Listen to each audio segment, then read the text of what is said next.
friend Michael says that I should preface this with a little introduction. So I'm wanting to read this because it's interesting to see how maybe something written a few years ago stands the test of time. And I should tell you too that it was rewarding to write because the piece has been anthologized and I did get paid for it.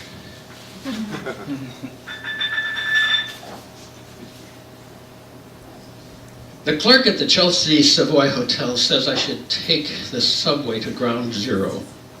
By the way, she adds, get a round-trip ticket. The Rector Street stop does not sell Metro cards for the ride back. It's a nice afternoon, so I take the train from 23rd Street and 7th Avenue. The number 1 or 9 will get me to Rector Street, and then it's just a short walk. Although I've been to New York before, my business never took me inside the World Trade Center. Now I'm going to view its emptiness. As I turn to leave the registration desk, I see a sign on the hotel wall. If you suspect terrorism, call the NYPD. Yesterday, on my way to New York City, I was on the train out of Chicago with a man and his young son. He told me at dinner that he was taking his son to see the Yankees. When I asked him if he was going to visit Ground Zero, he replies almost automatically, "You got to." I remember also the words of a woman from the city. When I asked her how she felt on that September day, 2001, she answered, "I felt violated."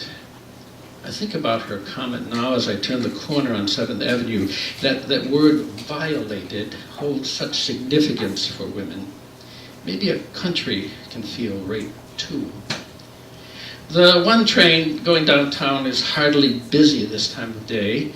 I look at the faces of the people around me and try to imagine their lives. Then I notice a placard in the car that reads, "If you see something, say something. Be suspicious of anything unattended." In a few stops, I'm at Rector Street. I see nothing unattended. It is then up the stairs, past the turnstiles, and out into the warm July evening. A short walk leads directly to Ground Zero. Once there, I stand amazed. The city has put up a galvanized fence to keep the tourists back. Still, many come, just as I do, regardless of the fence, to get as close as they can and stare across and down at the hole. It's only 5 in the evening, but I can hear Spanish, Chinese, and French spoken by the visitors here, and there are even languages I don't recognize. I am in New York City on business, but feel compelled to come here first. I made up my mind to do it even before I left home. I suppose I did it the way others make up their mind to go on a pilgrimage. Now I realize Americans ought to make the trip to Ground Zero, if they can, in order to see for themselves. They should do it before the new building goes up, just to sense the magnitude of the hole where the World Trade Center used to stand. Television does not convey the extent of the destruction. On TV, things are only as big as the TV screen. Looking across the empty blocks that I imagine that on TV shrinks to the size of a postage stamp, but when in fact the reality of absence is an expanse of 16 acres and profound. I suppose if you took the Great Pyramid of Giza, turned it upside down and rammed it into the clay of the earth, the resulting hole would be something like on the order of what you see when you stand before the fence at Ground Zero. To the right, in one side of the canyon wall, an open tunnel leaks rusty water and slime onto the floor below. When the wind is calm, there is still a stale odor in the air that must come from this place as it comes from a damp grave. The walls of the pit are now reinforced concrete, and in the distance you may see level after level of orange barriers where the work is started on the new building and memorial.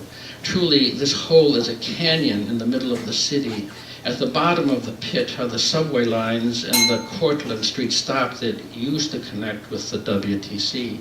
Sometimes when you take the subway farther down to the Staten Island ferry, the motorman will slow the train here and announce over the intercom, formerly the World Trade Center, now hallowed ground. The subway tunnels are draped now with metal sheeting and seem like the arteries of a deep wound. Nearby, some of the buildings damaged by the explosion and fire in 9/11 are still being repaired. They too are draped by a protective tarp that looks from a distance like hanging black gauze. Behind me, I hear someone who pretends to be a guide explain what happened. He says, the first plane slammed into the tower at nearly 500 miles an hour. The force of that impact made the building waver 17 feet. The man levels his palm as if it were an airplane and thrusts it into his other palm, which is now perpendicular with like a tower. The foreign tourists gathered around him nod in agreement. Who is he, I wonder? I guess he knows. But then, at this ledge to darkness, who knows? The United States is a big country. It holds both the silver of airports and the rust of railroad yards. You wonder if the wound that was 9/11 and the scar that is now Ground Zero resonates still in the hills of San Francisco or in the blue desert sky above Phoenix. Do they remember it among the dark green soybeans and corn on the Illinois prairie, or among the mists of the muddy Mississippi as the river winds around Algiers Point? You wonder as the sun goes down across the Hudson River if all of this destruction is on its way to being redeemed or forgotten. That bright day in September 3 years ago was more than a background noise for me. Like many who lived through the morning watching the news, that day was stamped on our heart, an image we still see when we shut our eyes. Like a stone dropped into a pool, I suspect the ripples from that impact had not yet stopped their spread outward. But in a few years, a new tower, 1,776 feet tall, will stand here, 1 foot for every year up to the American Revolution. Then, as it always does, the new world will move on to something new. Perhaps by then, someone who sees clearly from that height will come along and show us how that falling fits into the wide scheme of things. On the ride back to the hotel, the subway car is full of young people going about their lives. I wonder if the tower falling will continue to be a vivid memory to those busy and trendy couples. Somehow I feel 9/11 was more an event for the end of my generation, not the beginning of theirs. The next morning I decide to go uptown to Times Square, Fort Tyrant Park, and the cloisters. After Ground Zero, I'm drawn first to this confusion of traffic and electricity, and then go uptown onto the rugged greenery and Museum of Medieval Art. In 2 days, I travel one end of Manhattan to the other in search of ashes and light. It is a noisy ride to 109th on the A train, but inside the stone rooms of the cloister, there are places where it is dark, cool, and silent. This is always the condition of stone until it is given life by carving. At the room dedicated to a southern French monastery, a series of stone capitals based on classical models surround the courtyard. What hope they had, these men. How patient they were in transferring from life to stone all manners of persons and deeds. Looking at their fantastic art here, you feel these anonymous men were always living on the eve of destruction. There is a joy in the way a carved line makes a gentle S, yet there is severity in the lips and eyes and hands of the holy men. Do you suppose in their time they walked near the edge of their own Ground Zero?